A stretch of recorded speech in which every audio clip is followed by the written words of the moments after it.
Hello everyone. मैं सुनीत सिंह फिर से आपके लिए आपका सब्जेक्ट फिजिकल एजुकेशन लेकर के आया हूँ। पिछले वीडियो में हम लोगों ने कवर किया था जिस physical fitness, wellness and life style. इस बार जो हम आपके लिए टॉपिक लेकर के आए हैं, आज चैप्टर लेकर के आए हैं, वो है physical education and sports for CWSN। CWSN means children with special needs, जिसको हम लोग दिव्यांग भी कहते हैं। ठीक है ना, इनके बारे में हम लोग डिस्कस करेंगे। जैसे कि हम लोग यूज ही कर रहे हैं दिव्यांग, स्पेशल नीड्स, ये रिलेटेड होता है उन बच्चों से जो कि जिनको कि बोलने में, समझने में, चलने में, ये सारी जो प्रॉब्लम्स होती हैं, इनके बारे में हम लोग आज डिस्कस करेंगे।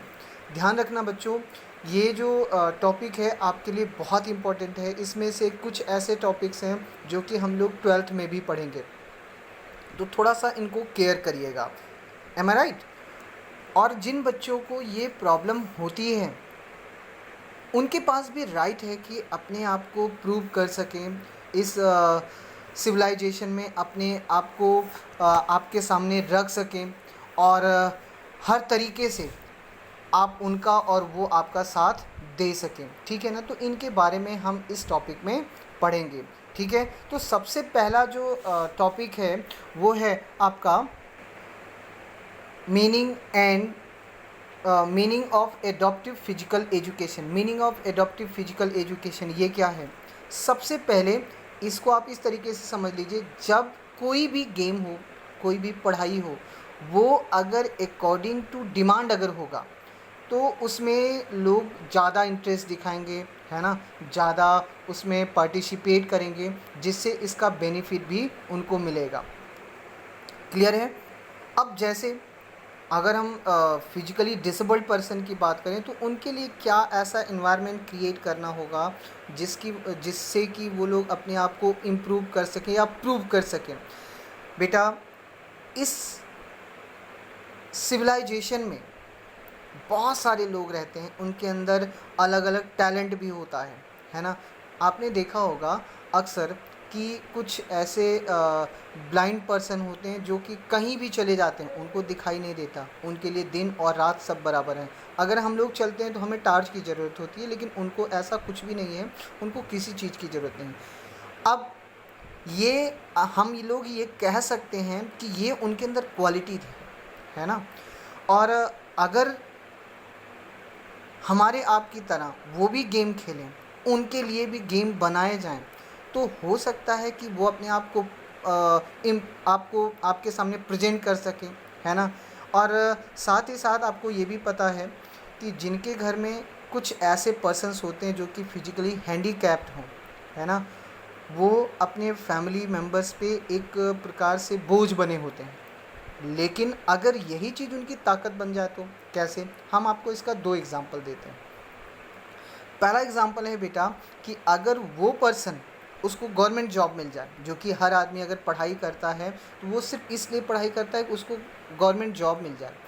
अगर वो उसकी इसी ताकत से, अगर वो जिस वजह से फिजिकली डिसेबल्ड है, उसी वजह से उसको जॉब मिल जाती है ना। आप लोग अक्सर देखते होंगे कि अक्सर जॉब्स वगैरह भी आते हैं जिसमें डिसेबल्ड पर्सन के लिए जॉब्स होते हैं। अगर उसी वजह से उनको जॉब मिल जाए तो आप देखिए उनकी लाइफ सेटल्ड हो जाती है, वो किसी पे बोझ नहीं बनते, बल्कि उनके ऊपर कुछ जिम्मेदारियां आ जाती हैं, उनके ऊपर कुछ रिस्पॉन्सिबिलिटी आ जाती है, वो कुछ लोगों की रिस्पॉन्सिबिलिटी उठा सकते हैं। तो ये चीज़ आप ध्यान में रखिएगा, ठीक है ना। अब इसके बाद हम लोग बात करते हैं aim and objective of adaptive physical education. Aim अभी हमने आपको बताया था कि एम क्या होता है। एम होता है उनका ओवरऑल डेवलपमेंट करना, है ना। उनको किसी के ऊपर बोझ नहीं बनने देना, बल्कि उन्हें रिस्पॉन्सिबिलिटी देना, ये इसका एम होता है। कैसे? अब इसके कुछ ऑब्जेक्टिव्स भी होते हैं। ऑब्जेक्टिव्स कैसे होते हैं? जैसे मान लीजिए आप कह सकते हैं कि एम को अचीव करने के लिए कुछ ऐसी सीढ़ियाँ होती हैं जिनको हमें पार करना होता है उन्हीं के थ्रू। अब ये ऑब्जेक्टिव्स हो गए। जैसे फर्स्ट है आपका to ensure the provision of meet the special needs, sorry मतलब to ensure the provision to meet the special needs, मतलब जो उनका जो वर्क है ना, उसको फिक्स किया जाए, उनको सुनिश्चित किया जाए, है ना। नेक्स्ट है आपका टू डेवलप मोटर स्किल्स।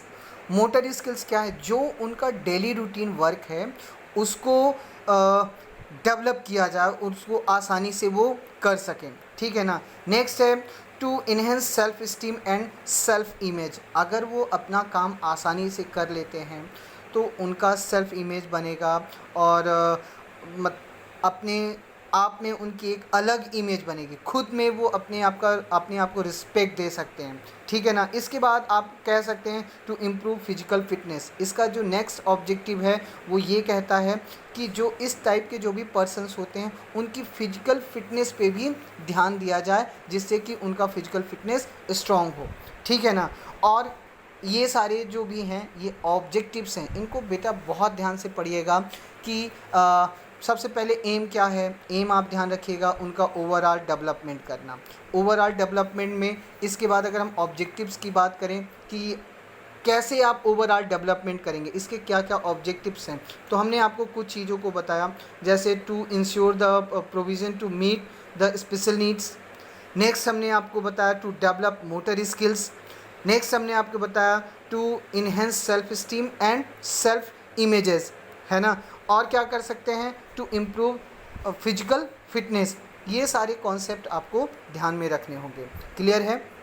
अब बेटा आप ध्यान रखिएगा, इनके साथ साथ बहुत सारे ऐसे गेम्स हैं जो कि ऑर्गेनाइज कराए जाते हैं, जैसे स्पेशल ओलंपिक भारत हो गया, और इसके बाद पैरालंपिक्स हो गया, डिफलंपिक्स हो गया। इनके बारे में हम आपको अलग अलग बताएंगे। अब ध्यान रखिएगा, इनसे क्वेश्चंस बहुत सारे बनते हैं, बहुत छोटी छोटी चीज़ों को हम आपको बताएंगे, बहुत ध्यान से आपको पढ़ना होगा और आपको एक नोट्स भी बनाते हुए चलना है, जिससे कि आप किसी भी प्रकार से किसी भी प्रॉब्लम को फेस ना करें।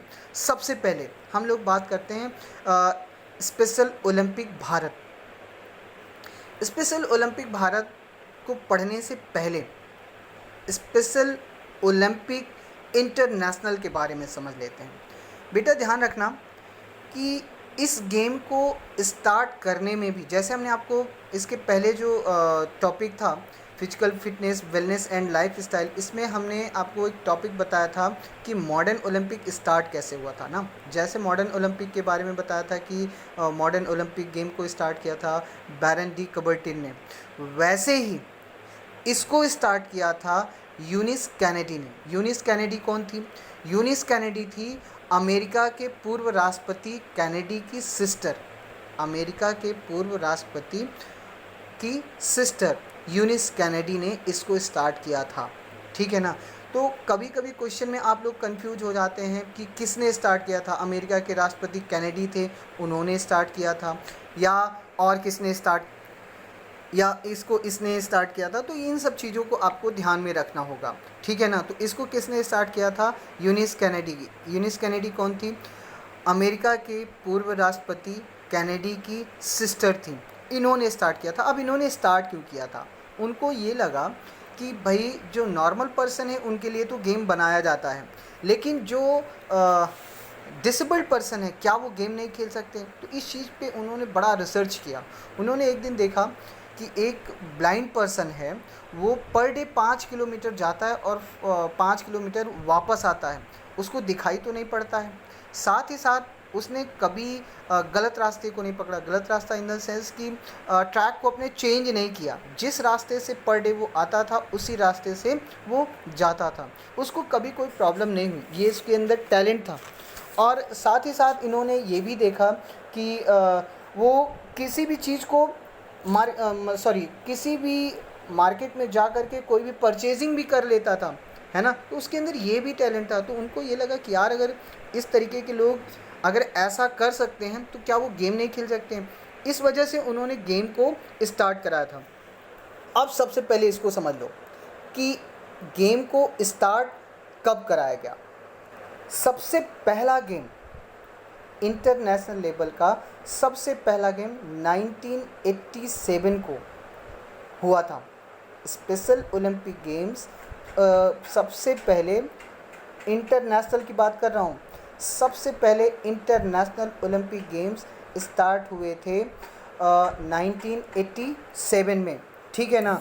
और इसके बाद 2001 में स्पेशल ओलंपिक भारत स्टार्ट हुआ। कब हुआ स्पेशल ओलंपिक भारत? 2001 में, ठीक है ना। और ये किसके लिए है? ये उन बच्चों के लिए है जो कि फिजिकली डिसेबल्ड हैं, जिनको कि बोलने में, चलने में या कोई वर्क आउट करने में, जैसे हाथ वगैरह नहीं है, या मेंटल प्रॉब्लम है, तो इन सब चीज़ों के लिए ये स्टार्ट किया गया था। इंडियन गवर्नमेंट ने भी इसको सपोर्ट किया था। याद रखिएगा बेटा कि 2001 में स्पेशल ओलंपिक भारत स्टार्ट हुआ था, ठीक है ना। और सॉरी, इसको आप ऐसा कह सकते हैं कि गेम तो बहुत पहले स्टार्ट हुए थे। पहले इस गेम का नाम था भारत में special Olympic India. Special Olympic India सबसे पहले नाम था। 2001 में इसका नाम चेंज कर दिया गया। क्या कर दिया गया? स्पेशल ओलंपिक भारत, ठीक है ना। तो इन सब चीज़ों को आप ध्यान में रखिएगा कि स्पेशल ओलंपिक भारत कब बना? 2001 में। इंटरनेशनल ओलंपिक कब बना? 1987 में, ठीक है ना। तो इन सब चीज़ों को आप ध्यान में रखिएगा। अब इसके बाद हम बात करते हैं मिशन। मिशन क्या था? इसका मिशन था कि जो भी फिजिकली डिसेबल्ड हैं, है ना, उन बच्चों को या स्पोर्ट्स पर्सन को जो कि डिसेबल्ड हैं, ध्यान रखिएगा, जो भी डिसेबल्ड हैं उन बच्चों को ट्रेनिंग दिया जाए। साथ ही साथ पूरे साल उनको क्या बोलते हैं, टूर्नामेंट दिया जाए, है ना, उनको गेम में पार्टिसिपेट कराया जाए। ये इनका मेन मिशन था, ठीक है ना। तो इनको आप ध्यान में रखिएगा कि इनका मिशन क्या था। अब हम बात करते हैं शपथ के बारे में, ओथ के बारे में। इनका ओथ क्या है? ओथ बेटा ध्यान रखिएगा, ओथ बहुत ही छोटा है, बस इसको ध्यान में रखना है आपको। इसके ओथ के बारे में आप बहुत ध्यान से इसको पढ़िएगा, क्योंकि बहुत छोटा है और मिस्टेक्स होने के भी चांसेस बहुत ज़्यादा हैं। तो इनको आप राइट डाउन कर लीजिए। Let me win, let me win if,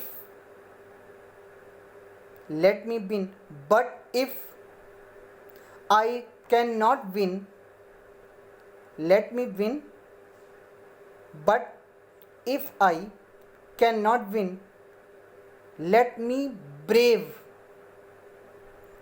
in the attempt, in the attempt। मुझे जीतने दो, इनका ओथ क्या था? मुझे जीतने दो। किसका ओथ है ये? ध्यान रखिएगा, ये स्पेशल ओलंपिक भारत का ओथ है। या जो डिसेबल्ड पर्सन हैं वो जब गेम में पार्टिसिपेट करने के लिए जाते हैं तो उनके लिए ये ओथ दिलवाया जाता है। बेटा ओथ हर गेम में होता है, जितने भी नेशनल इंटरनेशनल लेवल के गेम्स होते हैं वहाँ सब जगह ओथ पहले दिलाया जाता है, उसके बाद फिर गेम ऑर्गेनाइज कराए जाते हैं, ठीक है ना। तो इसका ओथ है पहले कि मुझे जीतने दो, लेकिन अगर मैं नहीं जीत पाया या नहीं जीत सकता, लेकिन अगर मैं नहीं जीत पाया या नहीं जीत सकता तो मुझे प्रयास करने में बहादुर बनने दो, वीर बनने दो, ठीक है ना। तो यही इसका ओथ था, ठीक है। अब हम बात करते हैं अचीवमेंट्स की। अचीवमेंट्स क्या थे? अब हम अचीवमेंट्स की बात करते हैं। हमने इसके पहले बताया कि इंटरनेशनल ओलंपिक गेम स्टार्ट हुए थे। एकदम ध्यान रखिएगा कि इसके पहले हमने जो इंटरनेशनल पैरालंपिक के बारे में पढ़ा या स्पेशल ओलंपिक इंटरनेशनल के बारे में पढ़ा, ये स्टार्ट कब हुआ था? स्टार्ट हुआ 1987 में, ठीक है। इंटरनेशनल लेवल का। और स्पेशल ओलंपिक भारत की बात करें तो पहले इसका नाम क्या था, स्पेशल ओलंपिक इंडिया, है ना। इसका नाम चेंज किया गया कब, 2001 में, ठीक। और फिर इसके बाद 2002 में, ध्यान रखिएगा, स्पेशल ओलंपिक भारत 2002 में या इसके बाद से बहुत सारे गेम्स को ऑर्गेनाइज कराता चला आ रहा है, ठीक है ना। तो इनको आप ध्यान में रखिएगा। इसके बाद आप इसमें थोड़ा सा और भी ऐड कर सकते हैं कि 1987 से लेकर के 2015 तक बहुत सारे गेम्स ऑर्गेनाइज कराए गए, जैसे 8 वर्ल्ड समर गेम्स और 5 वर्ल्ड विंटर गेम्स। ये ध्यान रखना बेटा, जितने चाहे वो पैरालंपिक गेम्स हो, स्पेशल ओलंपिक भारत हो या ओलंपिक हो नॉर्मल पर्सन्स के लिए, ये सारे के सारे गेम दो टाइप के होते हैं, एक विंटर होता है और एक समर होता है। तो इनको एकदम ध्यान में रखिएगा, ये कंफ्यूज आपको ना करने पाए, ठीक है ना। सारे के सारे गेम्स 2 टाइप के होते हैं, समर एंड विंटर, ठीक है। और 1987 से लेकर के 2015 के बीच में लगभग 8 world summer games and 5 winter world games organise कराए जा चुके हैं, ठीक है ना। और एक ध्यान रखिएगा कि ये जो गेम्स होते हैं, है ना, डिसेबल्ड पर्सन के लिए, ये आपके लोकल मैचेस से लेकर के इंटरनेशनल लेवल तक ऑर्गेनाइज कराए जाते हैं। जैसे आपके अगल बगल जो मैचेस होते हैं डिसेबल्ड पर्सन के लिए कराए जाते हैं, डिस्ट्रिक्ट लेवल का होता है, जोनल लेवल का होता है, स्टेट लेवल का होता है और नेशनल लेवल का होता है, इंटरनेशनल लेवल का होता है। तो ये इसका मेन अचीवमेंट है कि सारे के सारे लेवल पे गेम कराए जाते हैं। प्लस आपको हमने बता दिया कि 1987 में ये इस गेम को स्टार्ट किया गया था और 2001 में स्पेशल ओलंपिक भारत नाम रखा गया, पहले नाम था स्पेशल ओलंपिक इंडिया। तो इनको आप ध्यान रखिएगा।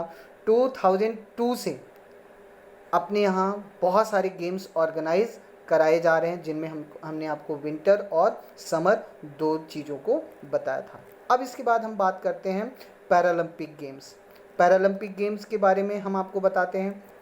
अब इनको आप ध्यान में रखिएगा कि ये पैरालंपिक गेम्स भी उन बच्चों के लिए होता है जो कि फिजिकली डिसेबल्ड होते हैं, जिनको सुनाई नहीं देता, दिखाई नहीं देता, या उन्हें चलने में प्रॉब्लम होती है, या उनके हैंड नहीं हैं, इस तरीके के प्रॉब्लम्स जिनको होती हैं उनके लिए इस गेम को ऑर्गेनाइज कराया जाता है, ठीक है ना बेटा। और ध्यान रखिएगा, पैरालंपिक गेम्स होते हैं IPC के अंडर में, इंटरनेशनल पैरालंपिक कमेटी के अंडर में। जो भी रूल्स रेगुलेशंस होते हैं वो इन्हीं के अंडर में होते हैं। ये जो भी रूल्स बनाएंगे, हर जो भी डिसेबल्ड पर्सन के लिए जो भी गेम्स होते हैं उनको मानना पड़ेगा, ठीक है। तो रूल्स इनके ही थ्रू बनाए जाते हैं, ठीक है ना। अब इसको याद रखिएगा कि पहला या फर्स्ट पैरालंपिक गेम्स 1960 में रोम में स्टार्ट हुआ था। कब हुआ था? 1960 में रोम में स्टार्ट हुआ था। हालांकि जो ये पैरालंपिक वर्ड है ये पहली बार यूज हुआ था 1988 सियोल में। कब हुआ था? 1988 सियोल में इसको पहली बार पैरालंपिक वर्ड यूज़ किया गया था, ठीक है ना। और आप याद रखिएगा कि first winter Paralympic games start हुए थे स्वीडन में। कब? 1976 में। इन जो भी हम आपको ईयर बता रहे हैं इनको बहुत ध्यान रखिएगा कि ये आपसे क्वेश्चन पूछे जा सकते हैं आपके सिलेबस से रिलेटेड। ये कभी भी आपसे पूछे जा सकते हैं और अभी ही नहीं, आपके लाइफ में ये कभी ना कभी आपसे ज़रूर टकराएंगे, क्योंकि ये बहुत ही इंपॉर्टेंट क्वेश्चंस होते हैं, ठीक है ना। तो इनको आप ध्यान रखिएगा। इसके अलावा चाहे वो विंटर ओलंपिक हो, चाहे समर पैरालंपिक्स हो, या ओलंपिक हो, या पैरालंपिक हो, या डिफलंपिक्स हो, कुछ भी, या स्पेशल ओलंपिक भारत हो, ये सब के सब हर 4 साल बाद ऑर्गेनाइज कराए जाते हैं। ठीक है ना। अगर कभी नहीं हुए होंगे तो वो इसलिए नहीं हुए होंगे कि उस समय हो सकता है कि वर्ल्ड वार चल रहा हो, इसलिए ना ऑर्गेनाइज कराए गए हों। तो इन सब चीज़ों को आप ध्यान में रखिएगा। अब इसके बाद हम बात करते हैं ओपनिंग सेरेमनी और क्लोजिंग सेरेमनी। ओपनिंग सेरेमनी में बेटा ध्यान रखना कि जितने भी पार्टिसिपेंट्स होते हैं वो सब के सब एक जगह पे इकट्ठा होंगे और वहाँ पे उनका फ्लैग होस्टिंग होगा, मार्च पास्ट होगा, सब के सब ओथ लेंगे। उसके बाद फ्लैग होस्टिंग होने के बाद जब मसाल जलाई जाएगी उसके बाद फिर गेम ऑर्गेनाइज कराए जाते हैं। सेम ऐसे ही इसका होता है क्लोजिंग सेरेमनी। क्लोजिंग सेरेमनी में भी सब के सब एक जगह इकट्ठा होंगे, फ्लैग होस्टिंग होगा और उसके बाद इसको जो मसाल जो जल रही होती है उसको बुझाया जाता है, तब कहीं जा कर के गेम को क्लोज कर दिया जाता है। तो इन सब चीज़ों को आप ध्यान में रखिएगा। इसके बाद हम बात करते हैं इंटरनेशनल पैरालंपिक कमेटी के बारे में। अभी इसके पहले हमने आपसे बात किया था कि जितने भी इवेंट्स हैं सब के सब अंडर कंट्रोल होते हैं इंटरनेशनल पैरालंपिक कमेटी के, जो भी डिसेबल्ड पर्सन के गेम्स होते हैं। ठीक है ना। तो इनको आप ध्यान में रखिएगा। सिर्फ इनको इतना पढ़ना है आपको कि इसका हेड ऑफिस कहाँ है, इसका हेड ऑफिस कब बना, इन सब चीज़ों को आपको ध्यान से पढ़ना होगा। तो सबसे पहले आप ध्यान रखिएगा कि इसका हेड ऑफिस कब बनाया गया और कहाँ बनाया गया। ठीक है ना। या ये जो स्टेबल हुआ था या इस्टेब्लिश हुआ था वो हुआ था 22 सितंबर 1989 को। कहाँ पे हुआ था? इसका जो मेन हेड ऑफिस है वो है बर्न, है ना। बर्न में इसका हेड ऑफिस है। बर्न कहाँ पे है? जर्मनी में है। ठीक है। तो इसको आप ध्यान में रखिएगा कि इसका हेड ऑफिस कब बनाया गया या इसको कब इस्टेब्लिश किया गया। इस्टेब्लिश किया गया 22 सितंबर 1989 को। और कहाँ पे इसका हेड ऑफिस है? जर्मनी में। जर्मनी में कहाँ पे? बर्न में। ठीक है ना। बॉन, बॉन BONN, बॉन, यहाँ पे इसका हेड ऑफिस है। अब इसके बाद हम बात करते हैं कैटेगरीज ऑफ डिसेबिलिटी। अब बेटा कैटेगरीज ऑफ डिसेबिलिटी में हम लोग ऐसा कह सकते हैं कि जिनके पास अलग अलग डिसेबिलिटी होगी वो अपने ही अलग अलग इवेंट में पार्टिसिपेट कर सकते हैं। जैसे अगर किसी को ब्लाइंड प्रॉब्लम है, अगर वो ब्लाइंड है, उसको दिखाई नहीं देता, तो उसके लिए अलग गेम है क्योंकि बाकी उसके बॉडी पार्ट्स प्रॉपर वर्क कर रहे हैं। अगर किसी को हैंड नहीं है तो उसके लिए अलग गेम्स है।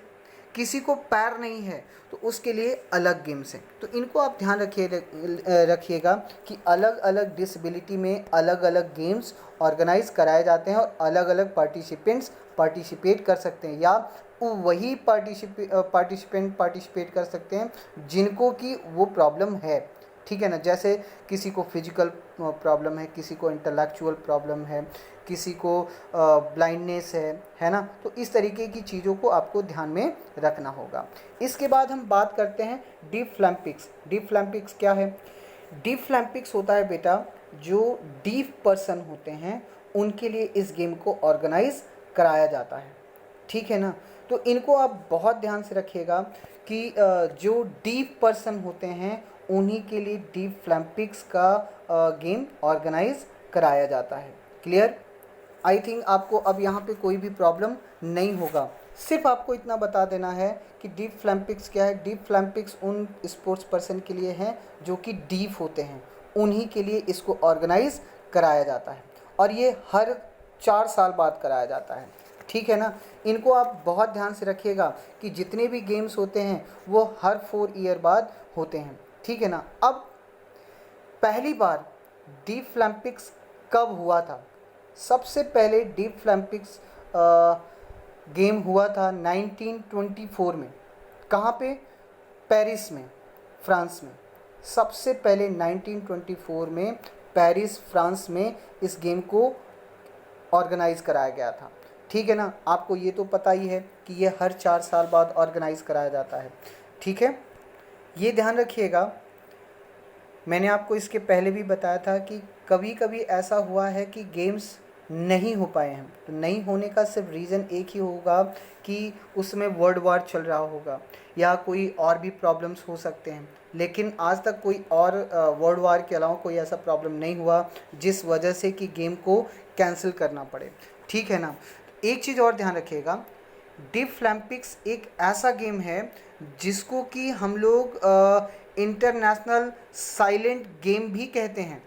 ये इकलौता एक ऐसा गेम है जिसको हम लोग क्या कहते हैं, इंटरनेशनल साइलेंट गेम, ठीक है ना। तो इनको आप बिल्कुल ध्यान में रखिएगा, बस ये सारे क्वेश्चंस आपसे इसमें पूछे जा सकते हैं। आई थिंक अब आपको यहाँ पे कोई भी प्रॉब्लम नहीं होगा। हाँ, एक चीज़ और, डीफ मतलब होता क्या है, डीफ मतलब होता है जिनको सुनाई नहीं देता है, इसीलिए इसको साइलेंट गेम कहते हैं, याद रखिएगा।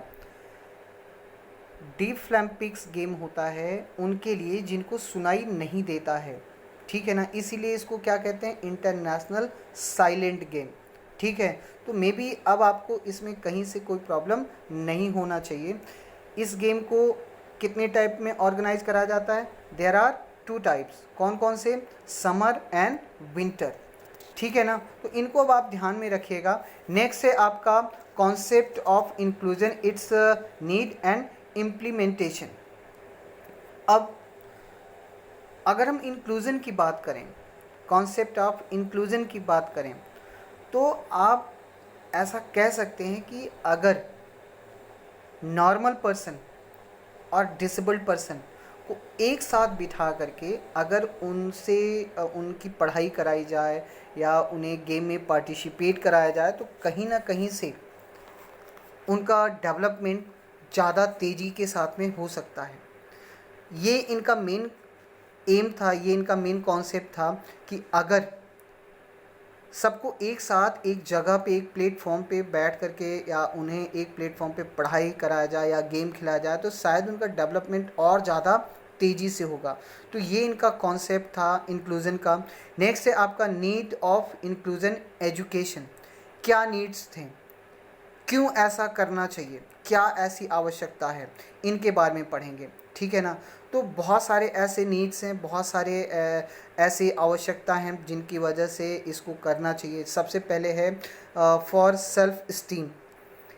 अब इसको आप ऐसा भी कह सकते हैं कि मान लीजिए कोई कुछ बच्चे एक साथ एक ही स्कूल में एक ही क्लास में पढ़ते हों। कुछ बच्चों के पास टैलेंट होता है कि वो बहुत बढ़िया लिख सकते हैं, बहुत बढ़िया पढ़ सकते हैं, बहुत ही अच्छा उनके पास आर्ट होता है ना। तो उनका जो कॉन्फिडेंस लेवल होगा वो बहुत ही हाई होगा नॉर्मल बच्चों की अपेक्षा।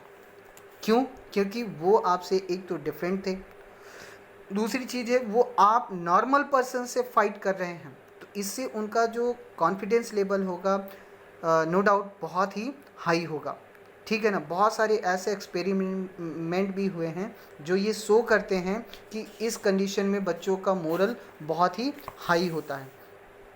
नेक्स्ट है आपका for better social skills and communication.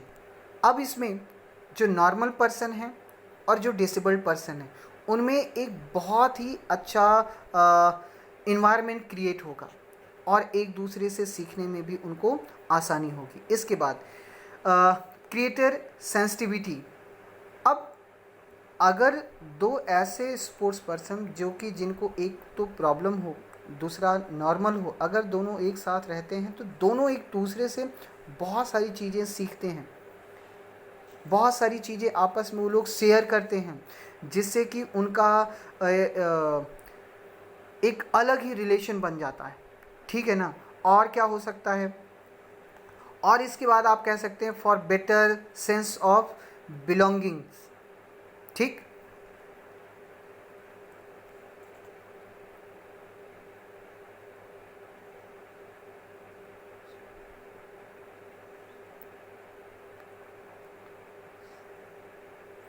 यानी आप ऐसा भी कह सकते हैं कि for better sense of belongingness, यानी उन लोगों का आपस में एक अच्छा भावना डेवलप होता है, एक अच्छा रिलेशन डेवलप होता है, ठीक है ना। तो इनको आप और भी ध्यान रखिएगा। इसके बाद हम बात करते हैं आपका implementation of inclusive education in India.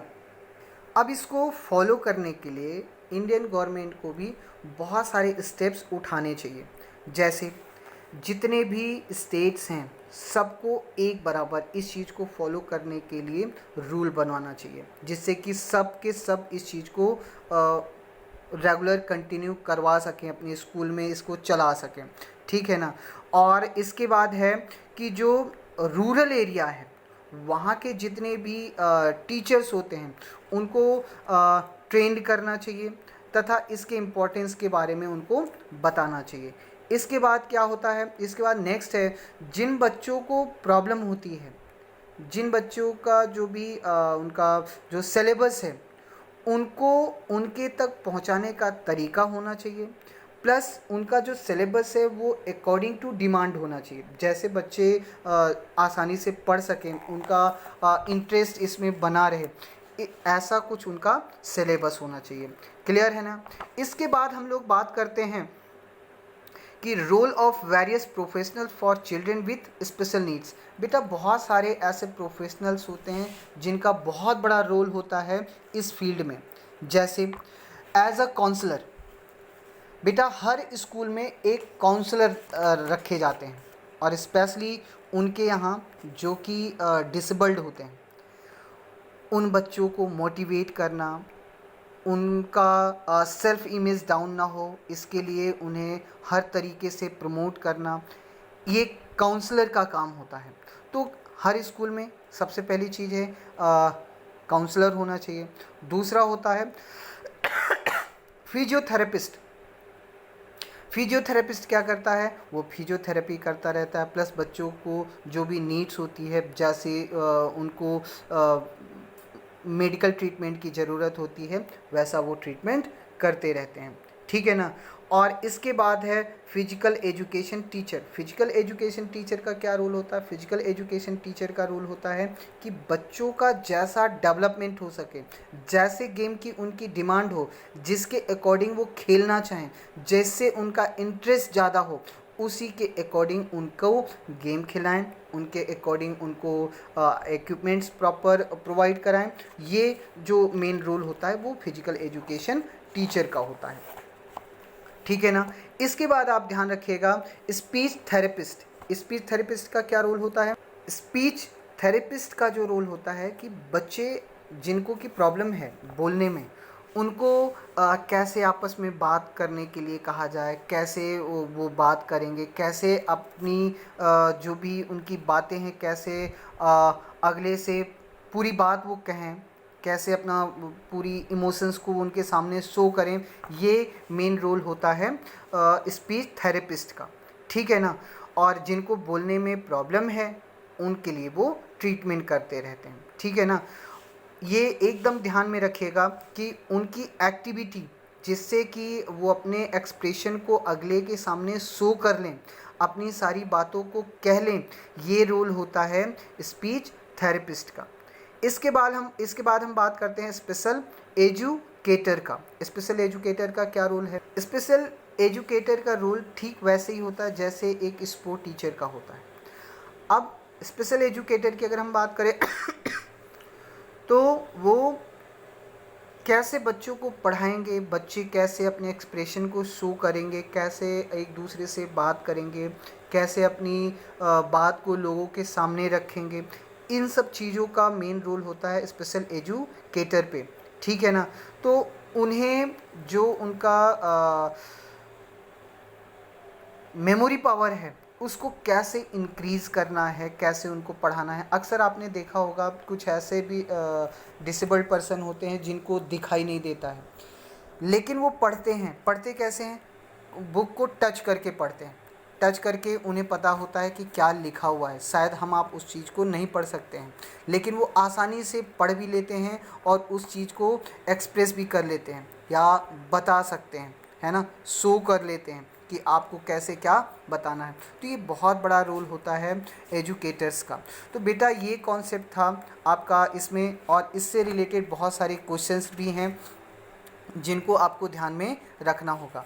बस एक चीज़ आप ध्यान में रखिएगा कि इनसे जो भी क्वेश्चंस बनते हैं, ठीक है, उनको आप पॉइंट वाइज लिखते चलिए। मैंने ऐसा कोई भी कॉन्सेप्ट आपका नहीं छोड़ा है जहाँ से कि क्वेश्चन कहीं से भी आपको पूछा जाए और आपको ना मिले, ठीक है। बहुत ही आसान लैंग्वेज में मैं आपसे बात करता हूँ, सारी चीज़ें मैं आपको बताना चाहता हूँ और बताता हूँ। अगर आप वीडियो को पूरी तरीके से देखेंगे, समझने की कोशिश करेंगे, नोट्स बनाते रहेंगे, तो शायद आपके लिए ज़्यादा आसान होगा। बेटा और एक चीज़ ध्यान रखना कि जितने भी पॉइंट्स हम आपको बताते जा रहे हैं, इनको बहुत ध्यान से पढ़िएगा, बहुत ध्यान से समझने की कोशिश करिएगा। अगर फिर भी आपको कहीं से कोई प्रॉब्लम होता है, कोई कॉन्सेप्ट आपको नहीं समझ में आता है, तो आप हमको ज़रूर बताइएगा।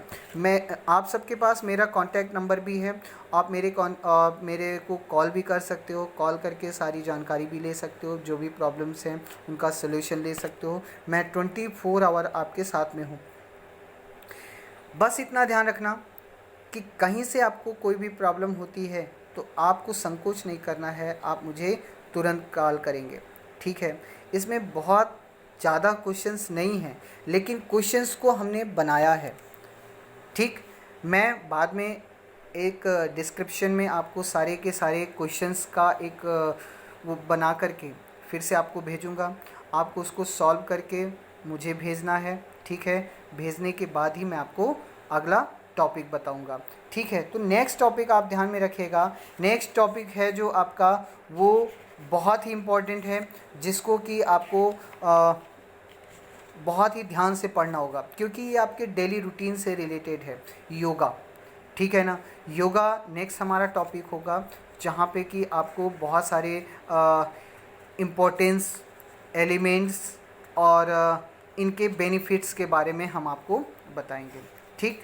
अगर कहीं से, फिर मैं रिपीट करता हूँ, अगर आपको कहीं से कोई प्रॉब्लम होगा तो प्लीज़ आप हमें कह सकते हैं, आप हमें हमारे कमेंट बॉक्स में लिख सकते हैं। हमारे चैनल को सब्सक्राइब करिएगा और लाइक करिएगा, और जो भी आपको प्रॉब्लम है मेरे कमेंट बॉक्स में आप लोग लिखते रहिएगा, जिससे कि हम आपका पूरा का पूरा सलूशन दे सकें, ठीक है। ओके बच्चों, जय हिंद, जय भारत। घर पे रहिए, मस्त रहिए, व्यस्त रहिए और एकदम खेलते कूदते रहिए। ओके बेटा, जय हिंद।